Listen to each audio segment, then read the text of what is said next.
We have 15. Hey? We have 15? We have 15 hours of space on the little SD card that I've got. So let's see how much we can use. But anyway, welcome to the first episode of Dot Podcast. Woohoo! Congratulations, everyone. We finally did it. It's not like it's been months and months of procrastination and not doing anything or not having the equipment. But here we finally are. And I'd like to introduce you all to the first guest, a good friend of mine. We got Sam.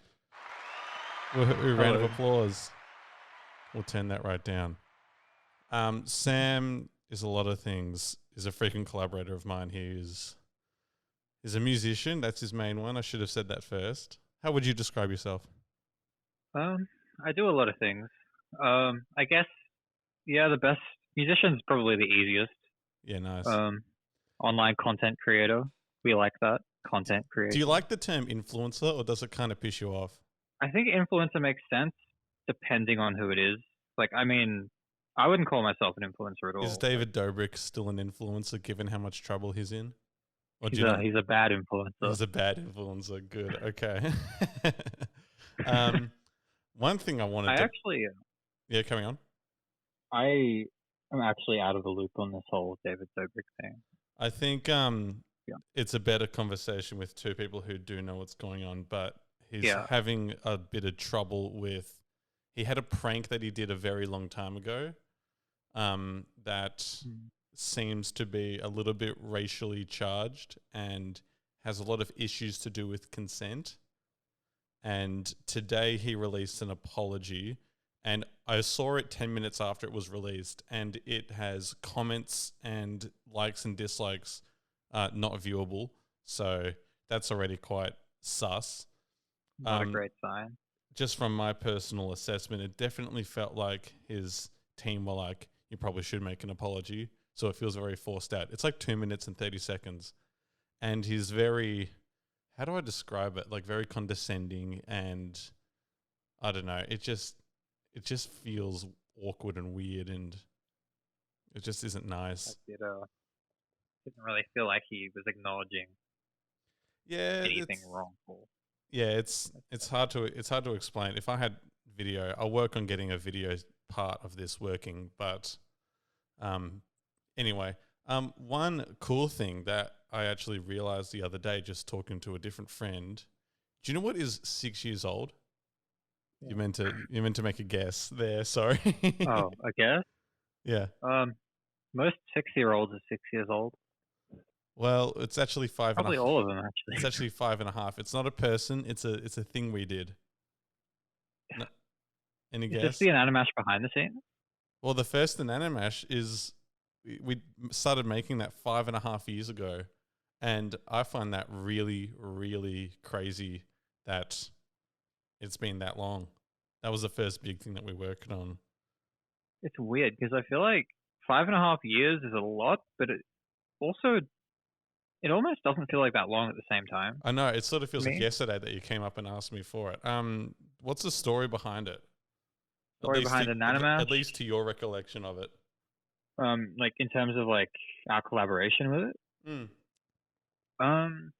Well, look, honestly, like I'm a little hazy because it was a while ago. But like I know like because you were doing media at the time and you were starting to fully embark on that like journey within like film work and all that. And I was someone who was doing I was starting to get into like Daniel Kim, Pop Anthology. That's what I was trying to think of, like who was the guy who made Yeah, Pop Anthology. It still rocks today. Like, for sure. Even though the music is like, it's, that the style is timeless and it's all cool. And the key thing was he was having fun making it. My side of the story is Sam finally comes to me and says he wants to make it. Now, I knew how, in theory, to make a video like that, but I had never gotten anything close to a project of that magnitude.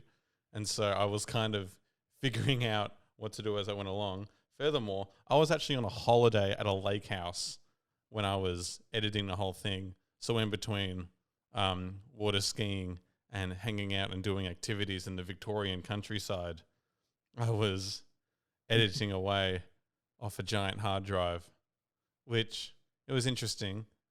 Have you seen it recently, or do you sort of not really watch old content? I do go over a lot of my old stuff. I think the most recent one I saw was like other ones we did. I think 2015, which is sort of the Inanimash for us. Yeah, exactly. You know, It didn't get better than then. no, that one was solid. Because I think the only videos that I had made around that time are those weird cooking videos I did with Max, and stuff like that. Yeah, I knew how to make fun of Epic Mealtime and Harley Morenstein, but that was just about it. Like, I knew how to do certain things, but the project probably not the most. It was a very thing fun to challenge. Have on your resume in 2021. Epic Mealtime. Yeah. I wouldn't put it on my resume anyway. I think I've hidden all those videos. I think for a good reason.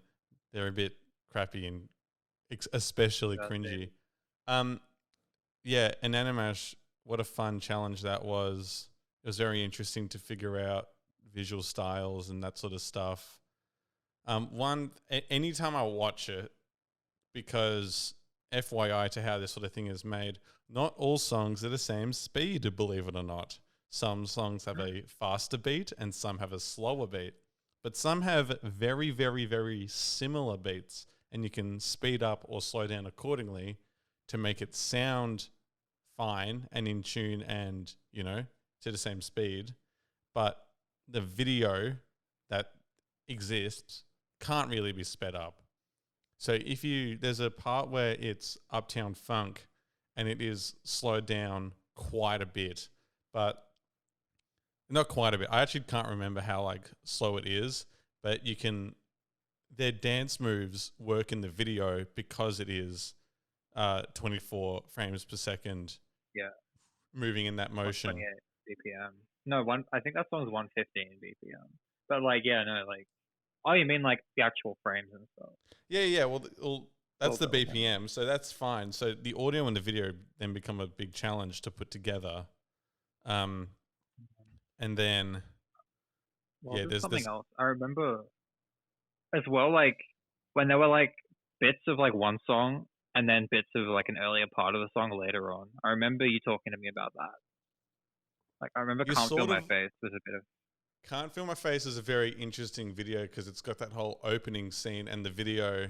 I love that video, by the way. And I love The Weeknd. All I do is listen to Secrets now. It's like I don't have much of a life, clearly. But so that video is really cool, and it's got that opening part, the whole build up at the start, and it's just the tight close up of him, and it feels weird to show a later part of the video because he repeats the same bridge over and over again. It feels weird to show a later part of the video first, then the intro later. And so it was quite a difficult thing to figure out. Yeah. The Weeknd was a problem in the 2016 one because we had the Starboy. We had the copyright fiasco. Yeah, we had a copyright problem with Starboy. Actually, to be fair, is the whole thing copyright? Oh yeah. What was it like? I think we had to upload it 3 times. We had 3, something like that. And I can't remember the change between the first iteration and the second iteration, but I remember iteration 1 was just the OG, right? So that was he keeps the Starboy in the video, he keeps the Starboy in the song. And then, that's right. Yeah, I added other music videos over the top instead of more Starboy because this section was very heavily Starboy filled and focused. And then they still weren't happy, so we had to scrap it from the song too. And so what did we put in instead? It was 21 Pilots, right? Stressed Out, yeah. Stressed Out. Well, which was not bad, but I think Starboy was better. Yeah. That file is definitely somewhere in the ether. We can find it and start a Patreon. Dude, you should put that on your Patreon. Just for fun. Speaking of Patreon, do you have remember a Patreon? to like, comment, and hit the bell. Like, I do have a Patreon. I think I'm mainly putting this on Anchor and Spotify, but I think I will put it on YouTube with that really crappy logo that you don't like, where it's got me doing an 8 Elvis and just fading away in the bottom corner. It's fine. I showed it to other people. They like the logo. Yeah. Yeah, so we made 3 Inanimash big mashups, and then one behind the scenes thing because we thought we were really cool and top shit, and about the documentary-esque style thing, which behind the scenes that was quite an impromptu one, right? Like we were already hanging out for other reasons, and we just sort of did it. Well, we've been friends since we were like 6, so yeah. We go way back. Yeah. We just decided to work professionally together at 15, which is interesting. I think because there were we had other friends that were there when we were doing the behind the scenes, right? Yeah, Max and Eric were with us. Yeah, Eric appears at the end of the video and is just like, "What's up? I had fun making this." There's a gag. That was good. Eric's a lot of fun. Well, InanimateMash, that comes from InanimateMashups. Now, you've got 2 aliases, and it was an interesting discussion just before about how you wanted to present yourself. Why are you caught between a rock and a hard place with your aliases? So, I think with the aliases, it's a bit it's all sort of separating your content to sort of have your audience be more established for one thing versus another. It's like it's Donald Glover and Childish Gambino. Yeah. Glover Gambino. With the mashup stuff, because that's sort of the name of the channel. All the videos, 99% of the videos are mashups, as you would rightfully expect. Yeah, I'd hope they'd be mashups. Yeah. But it does make it more difficult to establish a personality as a YouTuber when you don't present yourself as a personality. Yeah, right. That's very interesting. So I guess that's sort of the concern with that. How long I might... Yeah. No, you finish. Your point's way more interesting. I might have I rack up quite a few views on InanimateMashups, even now. Yeah, how many subscribers has it got? I think we hit 100K last year, so it's around 110K. Wow, that's pretty spectacular. Have you gotten your plaque yet? The plaque story. Oh my god. Do you have a plaque? Oh, I don't. It's very sad. I'm actually not eligible, apparently. Why not? So basically what happened was the whole idea was YouTube, generally they contact you, and if they don't contact you, then after you reach a certain threshold with your watch hours and your subscribers, you're given tools to contact YouTube and ask about it. I didn't get given those tools, so I went to YouTube support and I sent an email, and that was fine. They gave me the tools, which is basically just a private chat that you can access a YouTube support member on. And so through that, I found some other mashup artists that got plaques a few years ago, and I was like, hey, these guys have got plaques. Can I get a plaque, please? I've hit these requirements. What do I need to do? And he went through and he checked my channel and he was like, okay, I'll send you through to the awards team. And so we got to the awards team, and then I waited for I think they said it was going to be a day, and I waited for maybe 2 days. And then I got an email back, and it was basically saying something along the lines of, your content is based off of other people's stuff, so we are not going to shell out an award for you. Oh. Which is kind of not great. Well, shouldn't they revoke all the other mashup channels that have those awards? So I think what it was they actually changed the requirements around 2018. Yeah, right. 2019. Well, because how many channels? I was... That must be, what is it? It's not gold. It's gold for 1 million. What's the play button for 100,000? Just silver for 100K. Silver. Okay. Is the whole thing actually silver, or is it silver coated on aluminum or aluminium, however you call it? It's probably silver coated. That would be a lot of silver. Yeah. That sounds very expensive. How many channels are 100,000? I'm sure the first 50 were silver. And then they were like, wait, we can't do this. Yeah. But yeah, inanimate mashups. How long have you been making mashups? So in terms of the mashup content, I I started making them like back all the way back to maybe like 9, 10 years ago, like 2012. Really was late 2012. They didn't actually get good until maybe 2014, and even then, like they were sort of shabby. So you've been in the game for 9 years. Oh, voice Yeah, crack. quite a while. And I didn't start posting them regularly. Like I didn't become a content creator for that sort of stuff until maybe 2016, 2017. Like I had a SoundCloud before that, but SoundCloud got that pretty hardcore on the copyright stuff. Yeah. SoundCloud were very hardcore on the copyright Jesus. stuff. Okay. I briefly They remember the were, SoundCloud, but SoundCloud's where heaps of people got big. XXX Tentacion, Dominic Fike, Post Malone. Oh, like how did I forget Post Malone? Jesus. SoundCloud's been good for rap artists. But not your type of music? For my, for like mashups and stuff. Or, Well, obviously mashups are gone, but do you think there's a good electronic community in okay, and step into the Gallagath side of things. Oh, we can go back Yeah, to it, but I want to ask you one more oh, thing about inanimate mashups. But no, sorry, finish your point about Spotify. Sorry, not Spotify. SoundCloud. SoundCloud, yeah. Um, I don't think it's necessarily bad. I think it's just, I don't know. I think I don't actually really know. I just hip hop seems to have always. I can't think of many breakouts that haven't been from hip hop on SoundCloud. Yeah, damn. That's very interesting. We'll probably, hear about it at some point. One thing that I find very enjoyable about your content, the most enjoyable, honestly, are your shit posts. Is that a fair title for them?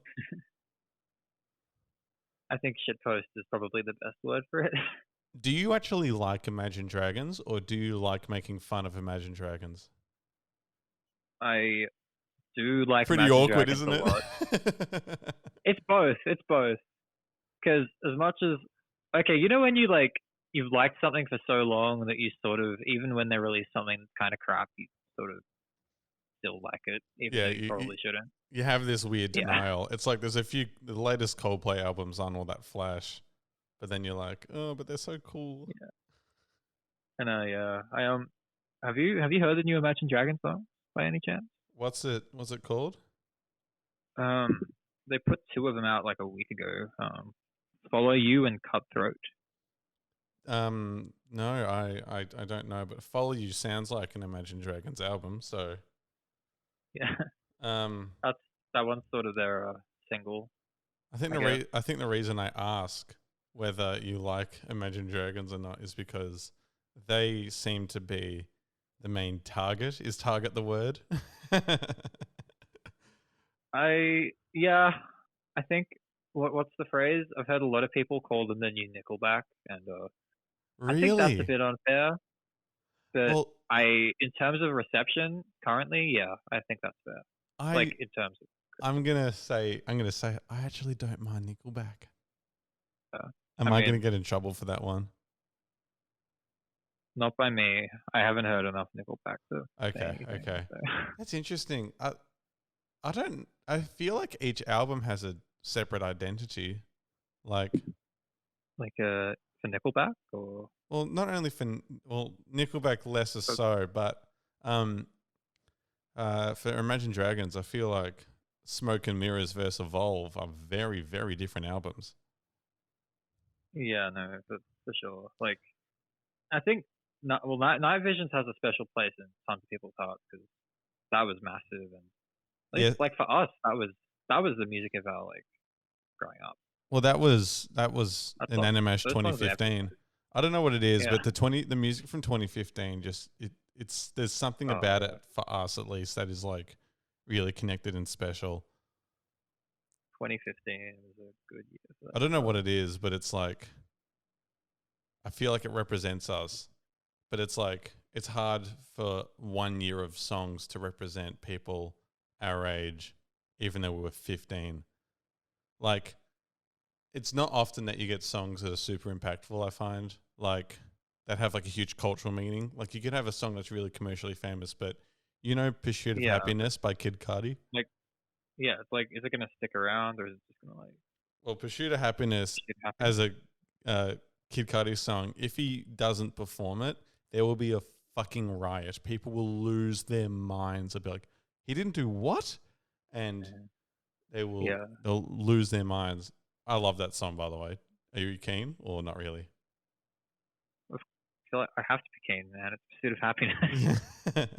you know. But Yeah. yeah, no, that's one of those big ones. Going back Yeah, to I think Imagine Dragons just quickly and yeah, Evolve, Thunder especially seems to be your main target. That a nice little doe dancing around in the bushes, and you just with your sniper rifle.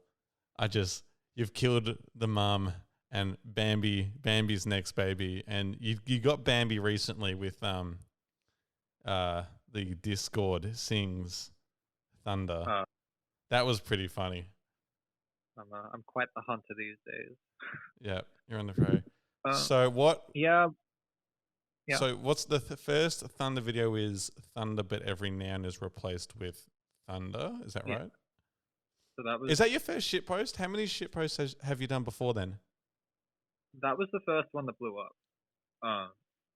But I'd sort of done them all throughout the history of the channel, just because Yeah, I right. love making shitposts. The other one I remember when I did rowing, we played "Don't F with My Pizza" on the bus, and it was quite a fan favorite. I think if this wherever this goes, if there's a description, I think we have to link that one because that won't be easily accessible. Yeah, I'd but have yeah, to. that Yeah, I think you can actually Google "Don't F with My Pizza" and your thing comes up. I think it's still on the old channel, like the old channel. Yeah, damn. How many channels have you had? So I've got Mid Bezo, which I made when I was like 8 or 9 or something. Wow. I don't even know if I should mention that. I Cartoon Island. Dude, usually I try to hide that. You've got to bring back Cartoon Island. Oh. Your voice isn't in it. It's like I don't think it's that embarrassing, but if you're embarrassed by it, I'm sorry. I can cut this. I'm okay with that. Honestly, I'm not against I mean, I don't really think there's much point in continuing it, seeing as that the 8 people that watched it have grown out of it. Well, maybe after today and after I release the podcast. Sorry, I looked away for a second. Maybe after today, people are gonna find it interesting and want to listen to it again. Yeah. So you got a reaction from the first Thunder one by Imagine Dragons, right? Yeah, the Thunder, but I just swapped every now and out for Thunder. Yeah, that was. How did they react? Oh, how did the reception of it? No. Like, didn't the actual band members or one of the band members? Oh yeah. Okay, so I don't actually know. All I know is, so I have a friend, and this is what happens when you become a content creator. You meet people that are in the know. I have a friend who is friends with the manager of Imagine Dragons. Yeah, and right. he's actually helped me out with a bunch of stuff, but this was the first time I'd heard about it. Actually, no, this was the second thing he did for me. The first thing was that he showed them the mega mixes, which were just mashups of a bunch of Imagine Dragons songs. But I think this was around the same point he played them the Thunder shitpost. All I know is that they loved it. Nice. But that alone is enough. Well, we've seen them live. We went together. We went with a few people actually. They seem very personable, cool, and nice. I remember the bass player. It's weird with no video to describe this, but imagine listeners at home, you can copy me right now. What you do is you put your arms up and you're going to fold one arm forward and the other arm back. And then what you're going to do is you're going to keep swapping back, forth, back, forth, back, forth. And he would do that over and over again. And he would point to his side of the... Oh, you're typing? Are you there? Yeah, sorry, I'm listening. Yeah. Yeah. He would just go back and forth like that, and he would like face his third of the mosh pit, and you would see like 1/3 of the mosh pit doing that dance, and it's just the silliest thing, but everyone was having so much fun. I remember he did it right as the show ended, didn't he? Yeah, but he Like, had as he was walking off stage. he also had those off-white red trackies with the Mona Lisa face on it, and we're like, what the fuck's Mona Lisa doing in his pants?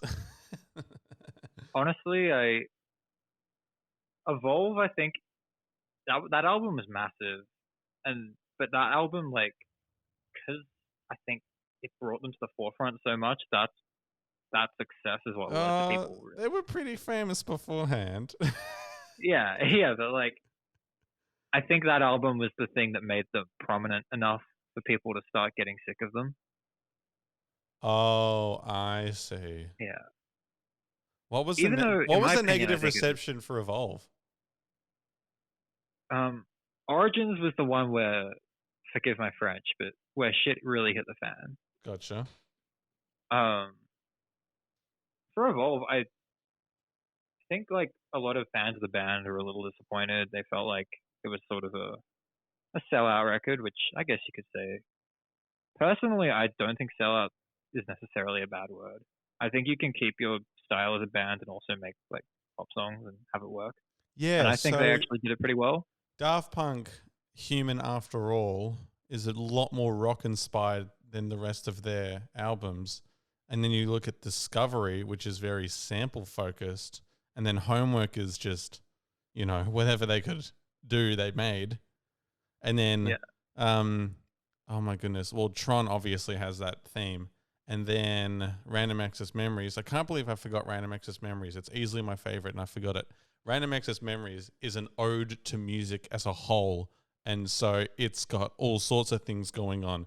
Giorgio is the most complex song ever. Like, my name is Giorgio Moroder. My name is Giovanni Giorgio, but everyone calls me Giorgio. My name is Giovanni Giorgio, but everybody calls me Giorgio. Do you just want to do that back and forth for another hour, just going, my name is Giovanni Giorgio? I saw a few more of those videos of that. It is a bit of a meme. Like, there's some pretty good ones. Okay. Yeah, so that's cool. How many views has the Thunder one got? The first Thunder one? I know it's got at least 1 million. I thought it had 2 million. I'm gonna check. Here we go. How many? Checking now. Yeah, we got 2.2 million. 2.2 million. Jesus, that is more than Darwin. Dude, that is unbelievable. Congratulations. It's weird to think of numbers like that. Yeah? I had to mentally separate the state Darwin from the creator of the song Dessert. Just then. God damn it. Isn't he Darwin? Or something like that? Yeah. Or is he actually... Anyway. It's so hard to visualize because we had InanimateMashups 2015 get downloaded and re-uploaded by an Indonesian account. Like an hour-long version, right? Yeah, he just put the video back and forth. I love this story, actually. I don't know if too many people know this, but he uploaded it and it had something like 1.6 million views. And our 15-year-old little minds were like, holy shit, this is unbelievable. I've been to the AFL Grand Final and I think 100,000 to 120,000 people go there. So 14 times that had seen the video. Like that it's unbelievable. It's so hard to comprehend how big 1.6 million people is and views. Obviously, if you wanted to break it down, we definitely each saw it multiple times, feeling a little bit angry. But a lot of people would have had it on multiple times and multiple views and whatnot. But it's still 1.6 million. It's absolutely crazy. The funny story with it though is when we realized that this guy had uploaded it, we didn't watermark the video. We didn't realize to do that until 2016. Even the We, mid-year wasn't watermarked. Actually, the mid-year might be we learned watermarked. from our I can't mistakes. remember. Yeah, we weren't that smart about it. When we noticed, I sent the guy a message being like, "You have 24 hours to delete this." I was bad cop. I was just like, "This is I our remember videos." this. And then you send him a message. You were good cop, and you're like, "Just put our names in the description. It's fine." And I was Guess which one he chose. I was like, "Oh yeah, guess which one he chose." And I don't think I got any more subscribers from that, and I don't think you did either. But yeah, that was an interesting little thing. So you have another Thunder shitpost that must have been an absolute pain in the ass to edit. Do you want to describe it? Is this actually a trend still? Okay, look, I don't actually know. Basically, so you know Yakko's World? Yakko's World? It's like it's this one video that goes around, and it's like it's just like this Mickey Mouse looking guy singing like all the countries in the world. And Oh, yeah. I do yeah, know that. and someone took a video. Someone took that video and they had their Discord sing it in the same way that the video was. Gotcha. But like because it's a fast song and people were trying to do it in order, it was a total mess, and they copied it like bit for bit. So it was just a jumbled piece of song, and it was really funny. It's such a headache, given how much Yeah. us being editors and stuff like that. Just I remember seeing one which was Around the World by Daft Punk, but it was just people spamming Around the World. But then people would comment stuff like, "Can we pretend that airplanes in the night sky like shooting stars?" And it's like, what? I think like after I started getting into that, I saw like, because I mean that was the inspiration for the fun video, yeah. So I just wanted to do something like it because I thought it was cool, and I started searching more like to see what other people were doing with it. And there's this one channel where like they do like, I think every week they do a new one or something, and then every single time without fail, like 3 or 4 people come in and they start singing this same Swedish folk song and just break it completely. I need to find this. There was like this yodel song, and it's all fun and cool, but then the yodel ends and it becomes like a death metal track for the last 30 seconds. So he just hits this like high note, and then he slowly goes like two or three steps down, and then he's just going, "Oh," and then it's the guitar comes in, and it's just like, what the hell have I just listened to? What was the last song that you listened to, and you're just thinking to yourself, did I seriously just spend 5 minutes or 3 minutes listening to this? Like, what the fuck just happened? So the last, okay, look, I'm predictable. The last song that I listened to was "Follow You" by Imagine Dragons, but I won't do that one because we've talked about them a bit. Last song I saved on Spotify was "Halloween" by Phoebe Bridgers. I don't know if I think I sent you one song by Phoebe Bridgers and you were like, "Yeah, it's okay." Yeah. When I send you songs, it's stuff that was popular 6 months ago. And then that was it. I have at my work, we have a lot of wacky songs, and I send you them. There's actually one I want to send you. It's called "Crazy Baby" by like Linda Yokomata or something like that, or Yomamata. I feel very bad for butchering her name. Sorry to fans of her music.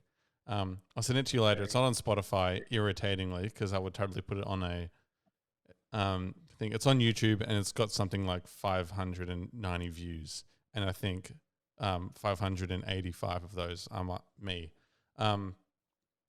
But yeah, it's very tacky and interesting. But otherwise, I was just like, "Hey, dude, Charlie Puth has this song called "Attention." It's pretty cool." Oh yeah, I've heard of that guy. Can I tell you one thing? He's the one on the Fast and Furious song. Yeah. One thing I should mention about that song that casually bothers me: the guitars in it, so the bass line and the guitar riff, none of those are played on guitars. It's all pianos and synthesizers or keyboards or whatever the word is. What's the word actually? Educate me. I think like I know he like because that's sort of his thing. He sort of doesn't It's mainly like like I don't think it's he actually mainly a knows how to piano play man. guitar. I think that yeah. No, he's more of a piano guy. Yeah. I remember Anyway, like I saw a behind the scenes with video of him making it, and yeah. he's got the guitar sound on his keyboard, and he just does the riff, and it looks really easy to play on piano. And then he does the bass line, and it's like, well, that's, I don't know. I don't want to sound like there's a pure way or a specific way to make music, but it's really Feels weird to wrong. describe. It feels wrong. Like another behind the scenes video that's great is the Calvin Harris making Slide. Oh yeah. And that then one's fully legit, right? that was fully legit, and you see him doing the bass line, the guitars, different synthesizers and drums and whatnot. Actually, most drums for most beats are just made on a what's the program called? Studio 4 something. Like just a DAW like Yeah, digital something audio like that. workstation, like Ableton or FL Studio or something. FL Studio, yeah, I've seen a lot of FL Studios. Like Passion Fruit was made in FL Studio. Yeah. Um, You know that song Perfect Strangers yep. from a few years ago? Fun fact, that was made on like I think it was literally made on GarageBand. Oh, that's awesome. Well, GarageBand, I think, has the capability to make some pretty cool things, but no one does it. Actually, now I'm saying it, it might have been Logic, which I think is just GarageBand on steroids. Nice. Yeah. What happened to Logic? Was he cancelled or something like that? Nice transition. Logic just straight up quit making music. Damn. I think like last year he was just like, you know what, I'm gonna stop for a bit. I understand taking creative breaks. Well, do you know what? I think this is a good conversation for next. You're actually not just Inanimate Mashups. You're also, oh, you've muted yourself. Oh, now you're back. All good? All good. Nice. You're not just Inanimate Mashups. You're also Gallagath. No. You have two channels? It's not like you were talking about having multiple channels before. I'm also known as Childish Gambino. No. Yeah, I directed This Is America. Yeah. Damn. No, he didn't. No, he didn't. Didn't want to. Let's just get that very clear. He didn't. Gallagath's the original stuff. I am vibing with Over so hard. Even though it's not originally yours, your remix is this shit. It is so incredible. Just for my sakes, this is my podcast. Can you talk to me about that remix, just briefly? Okay, so this is actually a good segue because this one ties into the mashup world as well. Oh, nice. So the person who made Over, his name is Adam Wright. He used to have, oh, he still has. His main mashup channel is Adam Music, which is sort of like more pop leaning than me, but it's similar stuff. He's probably a bit bigger with production. I might just ask quickly as well. YouTuber Is it very common for the mashup artists to also have original music on the different accounts, or is it just a really small indie community that does the mashups and the originals in different aliases? I think it depends. I think because the mashup community that I'm sort of part of, it's very much about mashups, whereas a lot of people, their whole brand is all the music they make, originals, remixes, mashups, because everything has like a certain touch to it. Ever since Pitch Perfect came out. Yeah. I guess what's a good example? Like mixtapes, for example. Like mixtapes, the original definition of a mixtape was just a bunch of songs thrown together. And dude, that would still be back in the day, right? It was actually like a cool romantic thing to do to your partner to make a mixtape for them. My parents would have told me about this and stuff like that. But it's not like you can just go, here's a link to a Spotify playlist I made for you. And you're like, thanks? Like, why would you make me a playlist? Like, ew. Funny you say that though, because I have like I have heard of people being like, hey, if you make me a Spotify playlist, I'll love you forever. Oh, okay, that's interesting. I've definitely made a playlist for someone, but it wasn't like, it was a lot more formal, and it wasn't because I love them. Gallagath. Gallagath. What is Gallagath? So, in literal terms, Gallagath is the musical project that I have that involves my original work. I find it interesting how you say project as if it's just something that's like existing in there. I think I use project because I have quite a few things that I do. I think if Gallagath was my only thing, it'd be a bit different. Gotcha. But like, I don't know. I'm working on a lot. That's fair enough, though. You're like keeping yourself busy. And I've talked about Inanimate quite a bit, so I'll probably link this to the channel as well when this comes out. So this will be a reveal right now. I'm also working on a book. You already know about that. I don't know about this. Wait, yeah, no, fiction. That one. Oh, fiction. Okay. Yeah. Well, like I guess I'm also working on something, but is yours sci-fi like mine, or is it like just literature? Mine's like survival / mystery. Oh, it's Cartoon Island, the book. Coming soon. Yeah, right. I remember telling you, you're the only person I've told the synopsis to my thing. This must be terrible content, my thing, your thing. But I remember telling you, and you were just like, shit, I've got to get back to work, even though I've casually written moments for my thing for 3 years, and I'm still figuring stuff out. A lot. And a lot of it's really cool as well. Like, a lot of great ideas. Yeah. It's like, I think ideas are cool, but the stories that people want, they want conflict, they want people fighting and whatnot, and so I have to figure that sort of stuff out. Honestly, like what motivates me with like stories, at least like in terms of like writing, sort of the basis of my thing too. Yeah.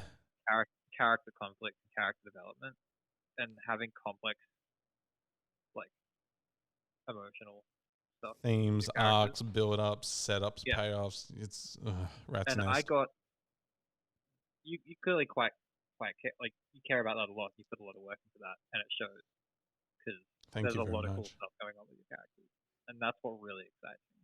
Oh, awesome! Well, I've started writing one of the origins. I'll say this.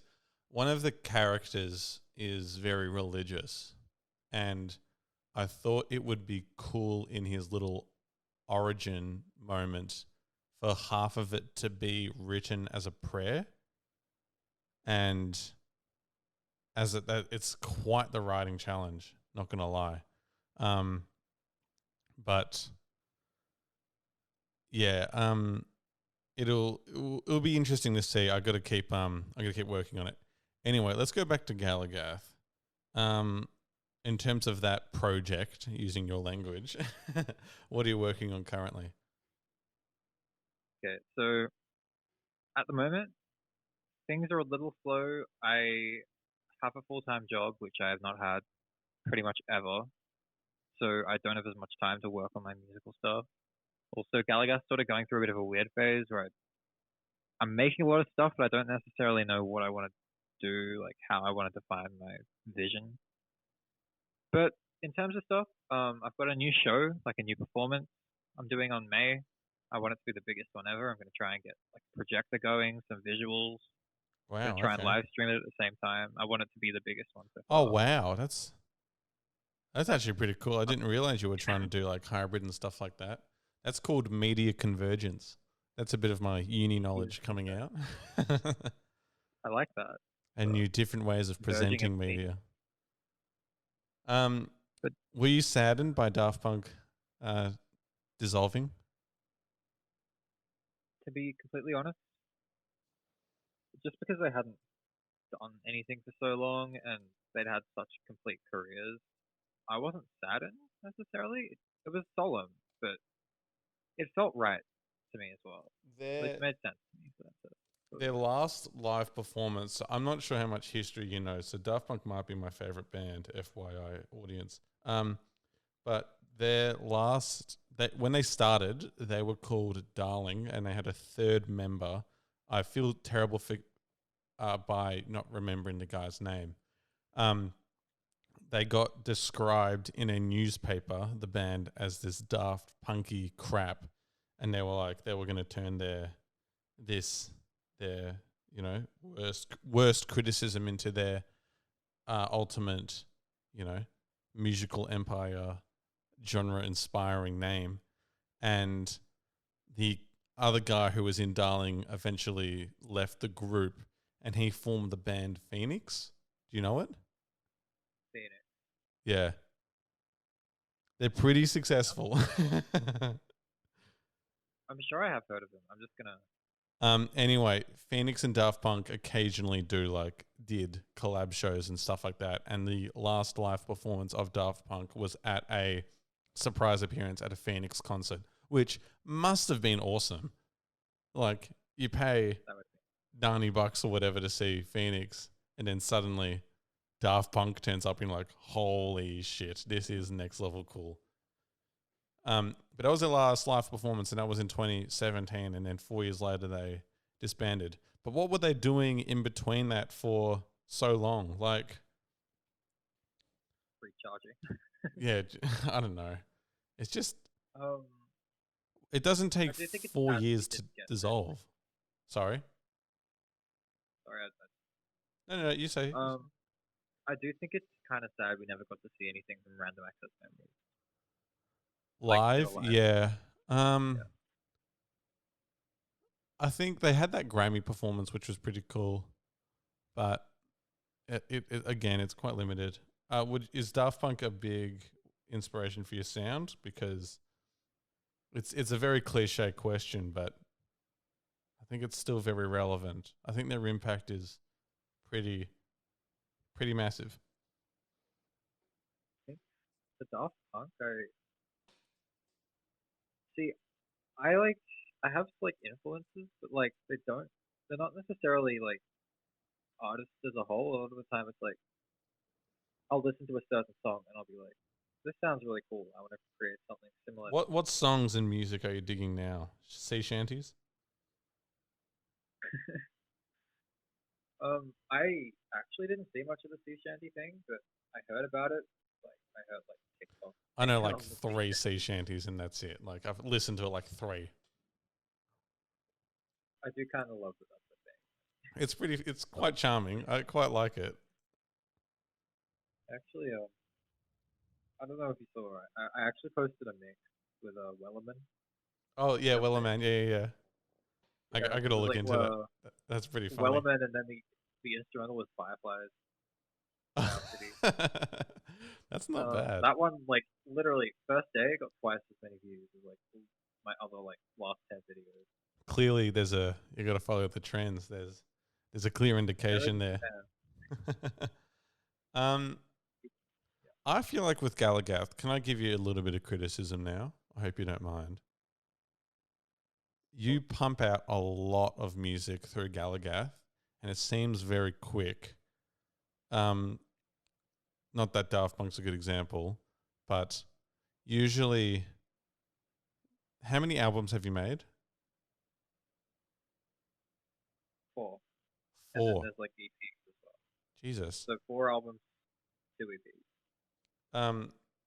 And then 4 albums, 2 EPs. And how many years have you done Gallagath? I think the first official Gallagath release was 2015, early 2015.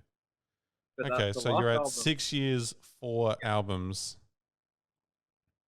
I don't know many other bands pushing out albums that quickly. Okay, I think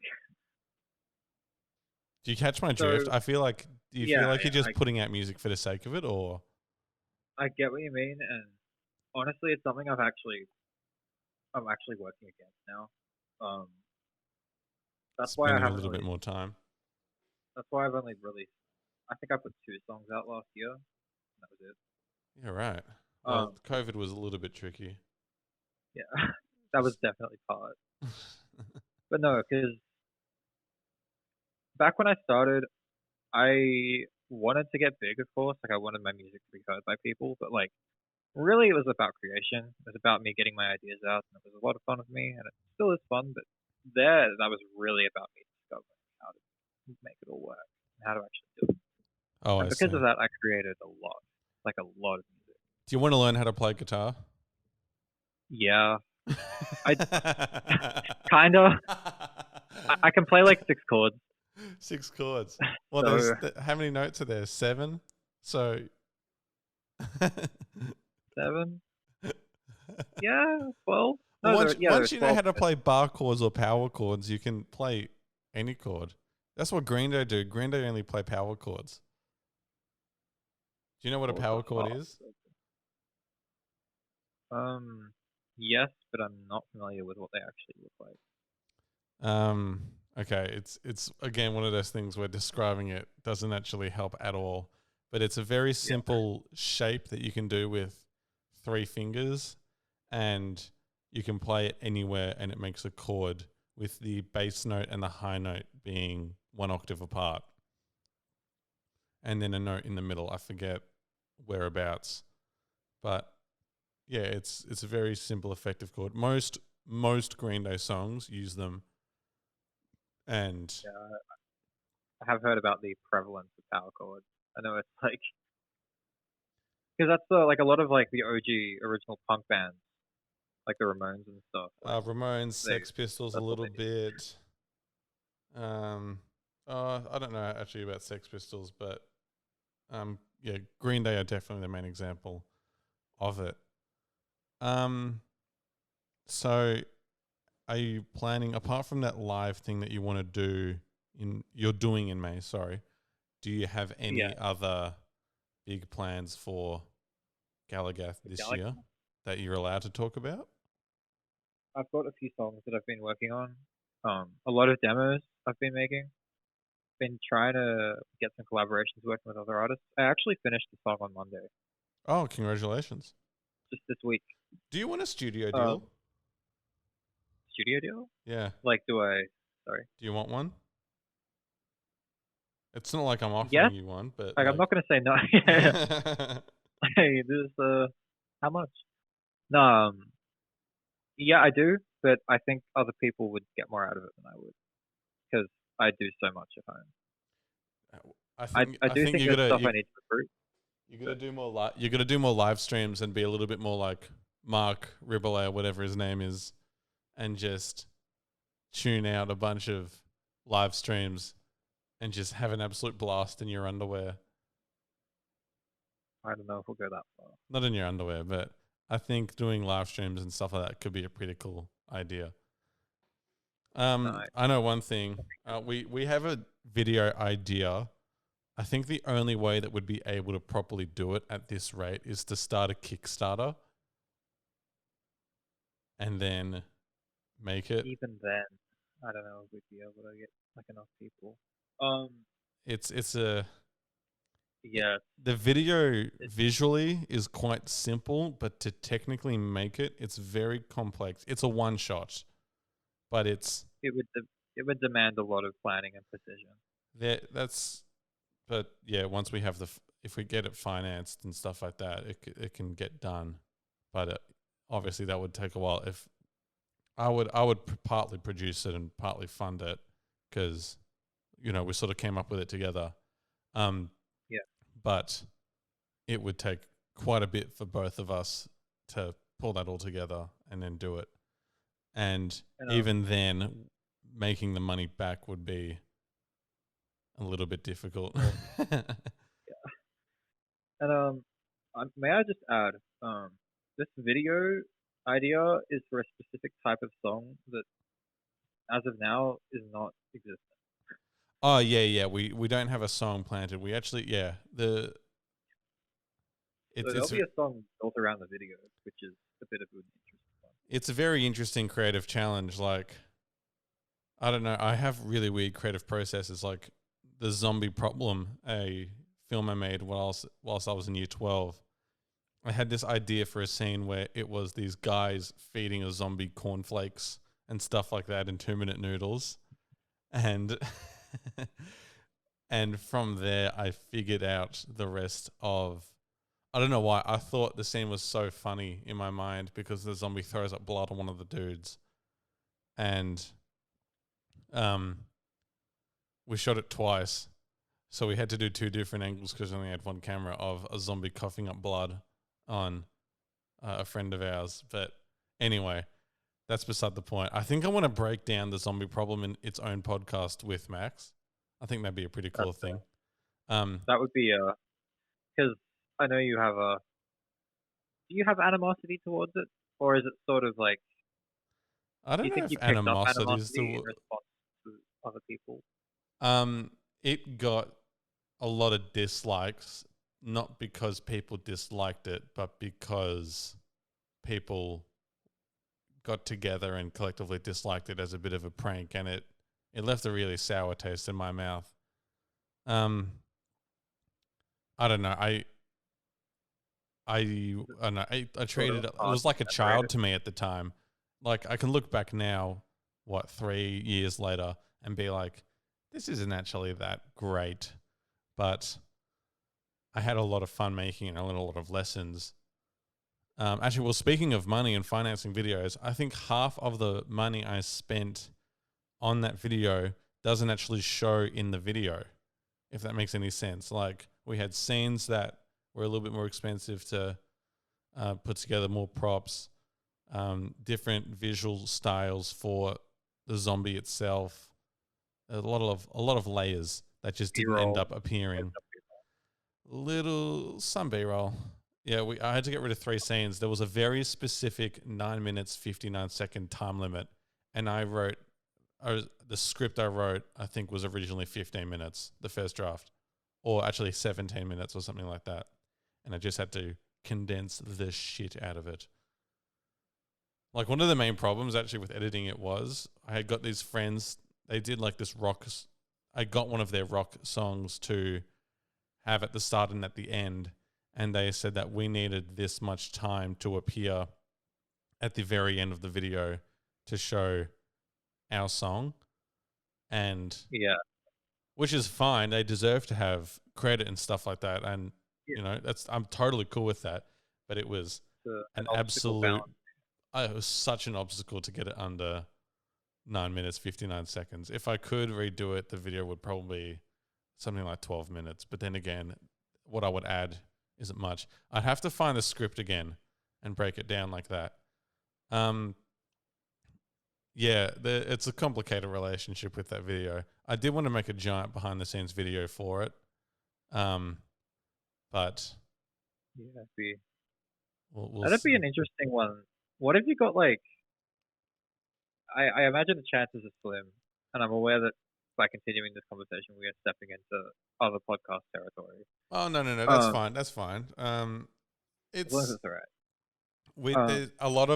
There's a lot of funny behind the scenes stuff where it's just like funny banter and stupid stuff. But one of the other problems with it is that the fact that I've waited so long. Max had a different girlfriend, and she did his makeup for the zombie, and there's sort of jokes about them as a couple and stuff like that are there, but it's a bit awkward now. Yeah. And not really. She is now dating a different friend of mine, and so we'd have to. It's actually it's a bit messy. Yeah. It's an interesting situation. Yeah, but good for you for Gallagath. That's pretty exciting, and it's pretty cool. You sound ambitious, and once we can make a video that is cool and interesting, that video especially will triple down. We'll make it awesome. We need a bunch of new tech. It'll be so cool once it's done. Culmination of our collaboration so far. Exactly. It'll be a little baby. We've wanted to make a music video for so bloody long, but we're pretty... What was it? Where You Go, you really wanted to do something for. Yeah, I really wanted to do Where You Go. I quite liked Resolution. I'm quite ambitious with my ideas, and realistically, we don't have much money, so it's pretty difficult to fund a lot of these ideas. I'm just going to get up my little note here. Do you want to get married at one point? I've got this funny story to tell you just to wrap it all up. I see. All right. Yeah. Depends on who it is. Depends if it's someone worth getting married to. Yeah, it's just not a relevant question for me at this point in my life, I think. Okay, that's fair. If you could, well, obviously now, do you think down the track you will get married? I know this isn't a super useful answer, but again, it's sort of I would only get married if it was someone you loved. The logic with the person that it was with, you know. Yeah. So it depends on whether that happens. How about this?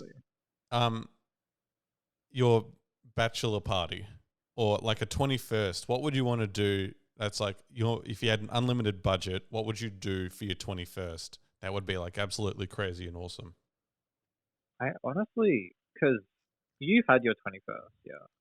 Yeah, my 21st ended up taking place over 4 days. Do you know this or not really? I got bits of it. So I had a party itself, which had 20 people there. And then it was around Australia Day when I had more people over, more drinking. And then I was drinking with different people the next night afterwards. And then the night afterwards, it was the Magic the Gathering crew. And so I had 3 nights in a row of heavy, heavy drinking. But it was all party themed. And the people I played Magic with got really drunk as well. And we were just having an absolute blast. I spilt beer all over my playmat, actually. That was quite funny. Anyway, I'm going to tell you a story. I'm going to read you. It's a Reddit post. It is one of the most... This is the craziest bachelor party I have ever heard. Content warning, just by the way. I heard a story once about a young Russian man who inherited $20 billion and decided to eventually get married. For his bachelor party. Billion. Hey? Billion? 20 billion. 20? Oh my God. Inherited as well. That's ridiculous. For his bachelor party, he invited all his boys to Russia. I love how all his boys aren't in Russia already. He's got one dude in Saudi Arabia, another in Dubai, one's in New York, stuff like that. Guys, all come to Russia. Getting everyone on the land. He invited all his boys to Russia, escorted them in a black car right from the runway, and they were driven 4 hours deep into the Russian forest. They stopped at a random hotel for the night, and then in the morning, they were dropped off in the middle of the forest. That's pretty exciting, isn't it? Sounds kind of wild. It gets crazier. All of a sudden, a bunch of Russian men riding horses and dressed in traditional Russian battle armor surrounded the guys. They tell the guys that in honor of their boy's marriage, they are going to get suited up, ride horses, and rape and pillage a nearby village. I kid you not, their billionaire friend purchased a random small Russian village deep in the forest, rented 54 of the best prostitutes in Russia, 18 guys, 3 girls each, to act as the villagers, rigged the entire place to be suited for raping and pillaging, and finally placed 18 huge cubes of frozen ice inside each of the houses in the village. These giant ice cubes contained precious jewels, Rolex watches, money, and other valuables. The 18 guys were all given a time limit, and the girls were incentivized with money to distract the guys as much as possible in their quest to break down the solid ice blocks. I will let your imagination run wild. That is that's absurd. That is That's pretty. like That's pretty epic. But if you had $20 billion, 20 billion. I'm not condoning that at all. By the way, it's quite a messed up activity, especially with 18 guys. That's past the point of like realism. Like It doesn't sound real, but doesn't sound, yeah. it doesn't sound like, real, but it kind of is kind of really believable at the same time. I don't know how to describe it. Like, it's got a young Russian dude energy all over it. I know, right? But it's like, there's 18 guys there total. How does the next guy to get married top that? It's like guys in Melbourne, they'll be like, hey, we're going to go to Crown for the weekend. We're going to put 2,000 on black. And then the night's either going to get really fun or really devastating. Like, that's the most extreme thing you can do in Melbourne, I reckon. There is no middle ground. Yeah. Actually, one cool thing you could do in Crown is if you end up in the mahogany room, you can get all friendly and buddy-buddy with the Yakuza, and maybe they'll have fun with you. I think a good rule for life is just not to get the Yakuza involved. Regardless of what. That's actually a really good lesson. Do you know what? On that note, we've ended with a lesson. Do you have any questions for me? So, any other big projects you've got in the works? Haven't talked about. I'm gonna work on this podcast pretty hard. It's fun. It's a pretty cool prospect, and it's I don't know why I've been brushing it aside so much. It's a lot easier than I thought. And that's not to say if you're thinking about making a podcast, make one. I bought an expensive soundboard and mixer and everything like that.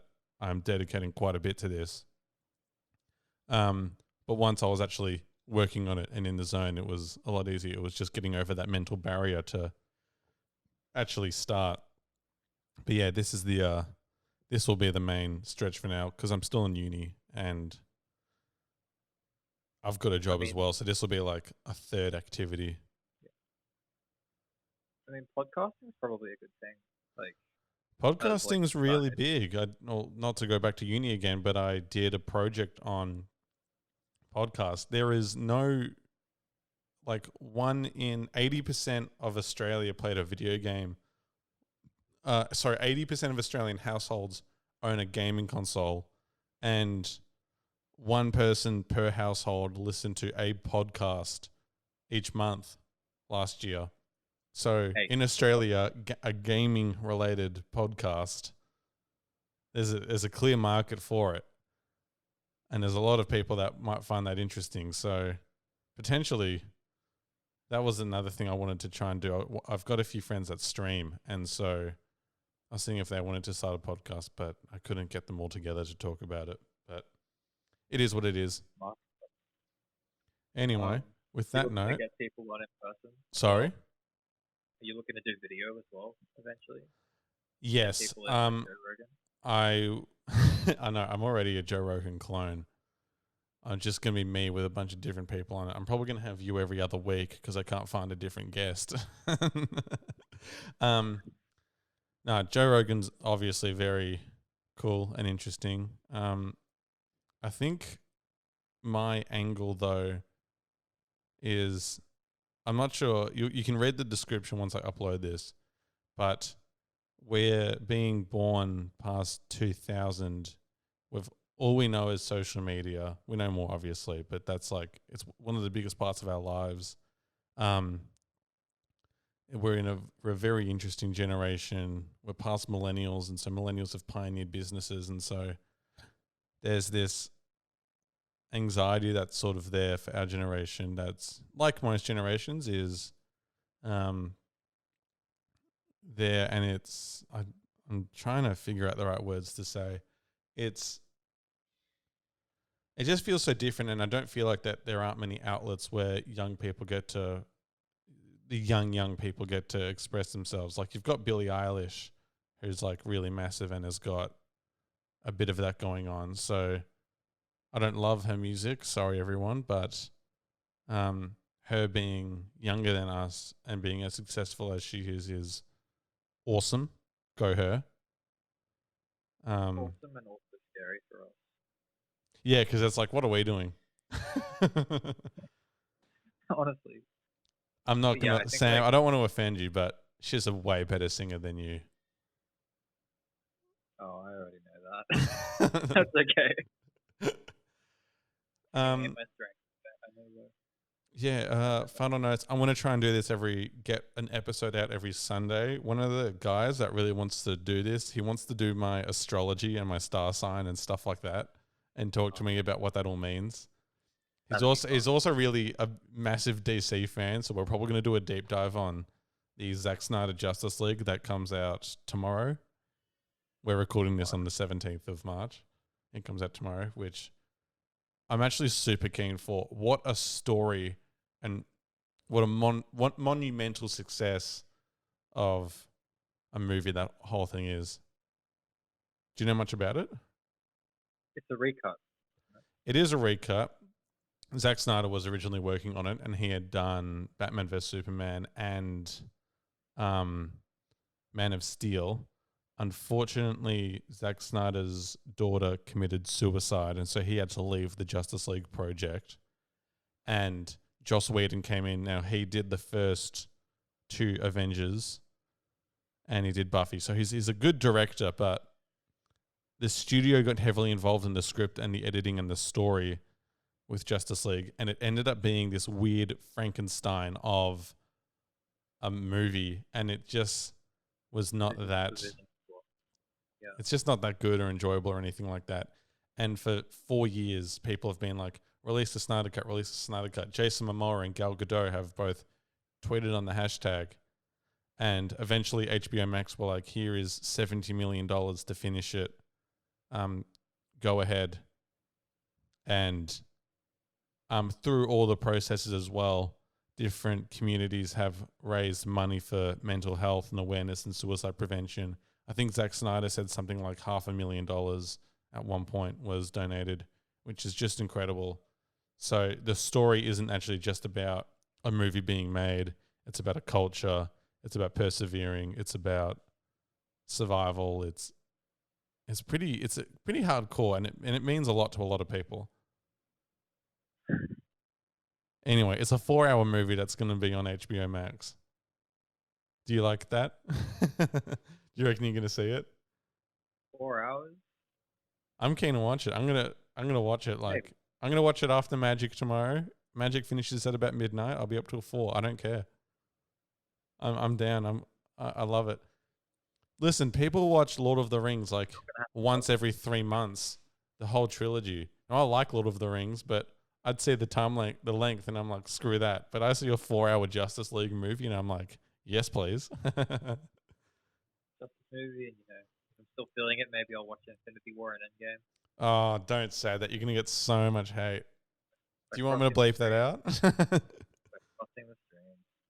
I made this mistake like 2 days ago in front of one of my work colleagues, and he was really quite frustrated with me. You know, Endgame is no longer the highest grossing film. Avatar got released in theaters in China and has made something like $100 million really quickly. And it's the highest grossing film again.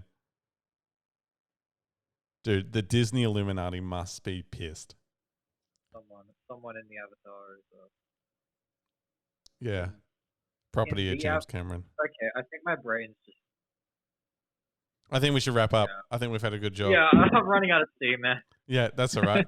We're both a bit busy and exhausted at the moment. But thank you for coming on. I feel like we could bleep out maybe half of the last 5 sentences that I've No, come out of my mouth. You're fine. This is cool. You're very personable. It's fun. You're great fun to have on, and I love working with you still. And it's very exciting to start this and to keep going. Thanks for being the first. Hopefully, we can do this again. Yeah, you're welcome. Jesus Christ. All right. Okay. Thank you, everyone, for listening. I'll see you next week. Bye-bye.